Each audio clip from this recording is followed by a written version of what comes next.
গণিত প্রভা বইয়ে দশম শ্রেণী গণিত প্রভা বইয়ে সম্পাদ্যটাই আমরা কন্টিনিউ এখানে করব, যেটা হচ্ছে মধ্য সমানুপাতি নির্ণয় চ্যাপ্টারে আমরা কয়েকটা শিখেছিলাম। আমাদের এখানে জ্যামিতিক উপায়ে সংখ্যাগুলি বর্গমূল নির্ণয় করা যে পার্টটা, প্রথম পার্টটা আমাদের হয়ে গিয়েছিল, আমাদের পুরনো ভিডিওতে আছে, প্রয়োজন পড়লে সেখান থেকে দেখে নাও সবাই। আর এইটা হচ্ছে আমরা আজকে রুট 29টা বার করব। আমাদের যে 2 নম্বরে আছে 29, আমরা কি করব, রুট 29টা আমরা কি করব, বার করব। রুট 29কে বার করার জন্য 24-এ যেমন খুবই ইজিলি 24-এ আমরা 8 × 3 করে বার করে নিতে পেরেছিলাম, যেমন হচ্ছে কি আমরা ওটাকে খুবই সহজে দুটি পরস্পর মৌলিক সংখ্যা ভাঙতে পেরেছিলাম, আমাদের যেটা প্রথম স্টেপ। কিন্তু আমরা এখানে অত সহজে 29কে দুটি মৌলিক সংখ্যায় ভাঙতে পারবো না, কারণ এটা হচ্ছে আমাদের একটা মৌলিক সংখ্যা, এটা ইটসেলফ মৌলিক সংখ্যা। তাহলে সেক্ষেত্রে এটাকে কোনোভাবেই ভাঙা ওইভাবে পসিবল নয়। তাহলে এক্ষেত্রে আমি ভাঙতে গেলে আমার একটা দশমিক সংখ্যা নিতে হবে, আর আমাকে একটা দশমিক সংখ্যা ছাড়া নিতে হবে। তো আমি যেটা আমার সাজেশন তোমাদেরকে, সেটা হচ্ছে অলওয়েজ তোমরা যে যখনই দেখবে যে একটা মৌলিক সংখ্যাকে ভেঙে এইভাবে লেখার, পরস্পর মৌলিক দুটি সংখ্যাতে ভেঙে লেখার কথা উঠছে, তখনই আমরা কি করব, এটাকে 5 দিয়ে ভাগ করব। অলওয়েজ 5 দিয়ে আমি যদি ভাগ করি, তাহলে সেক্ষেত্রে এটা হচ্ছে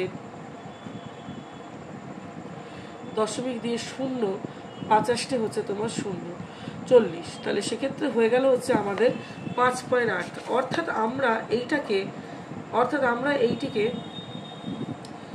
5 × 5.8 হিসেবে অবশ্যই লিখতে পারি। ঠিক তাহলে আমাদের আগের প্রসিডিওরের মতো হয়ে গেল। আমরা 29, আমাদের যে 29-এর বর্গমূলটা বার করতে হতো, সেক্ষেত্রে আমরা কি করলাম, ওটাকে দুটি পরস্পর মৌলিক সংখ্যাতে ভেঙে নিলাম।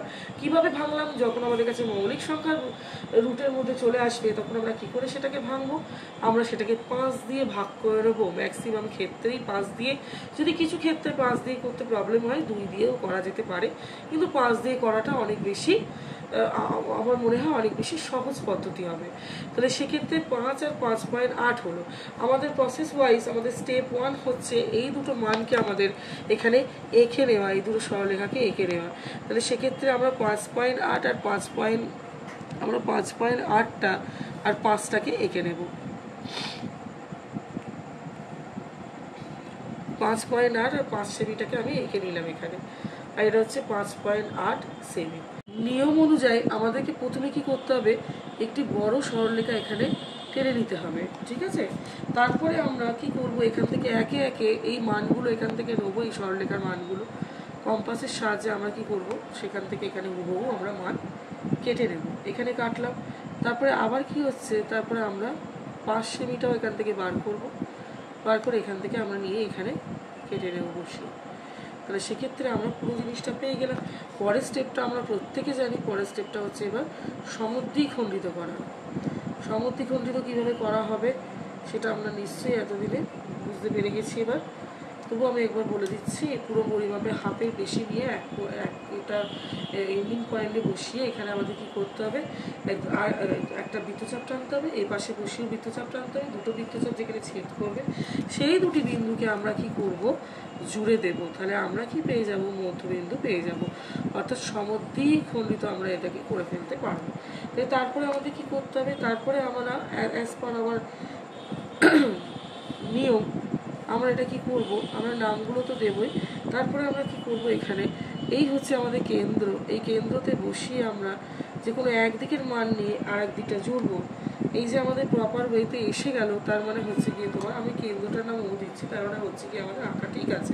এরপরে আমাদের স্টেপটা হচ্ছে বি থেকে এখানে একটা আমাদের কি করা, আমাদের এখানে একটা 90 ডিগ্রি আঁকা, 90 ডিগ্রি বি বিন্দুতে আমরা আঁকবো, আর বিসি লাইনের ওপর বা এসি লাইনের ওপর।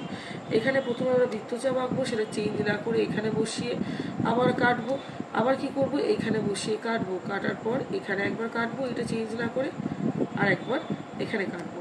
কাটার পর আমরা দেখতে পাচ্ছি এই হচ্ছে আমাদের বিন্দু, আর এই হচ্ছে আমাদের বি। আমরা সেটাকে যোগ করে বাড়িয়ে দেব।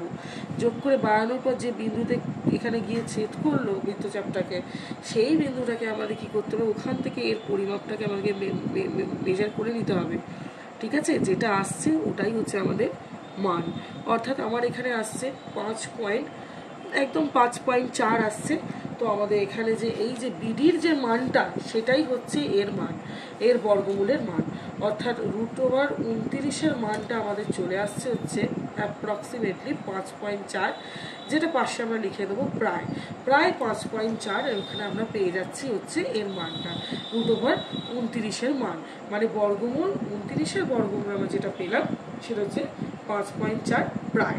আমরা এই যে আমাদের যে লাইনটার যে মাপ, যেটা আমরা স্কেল দিয়ে মাপলাম, সেটাই হচ্ছে আমাদের এই বর্গমূলের মান। আমি আশা করছি তোমরা সকলে বুঝতে পেরেছো।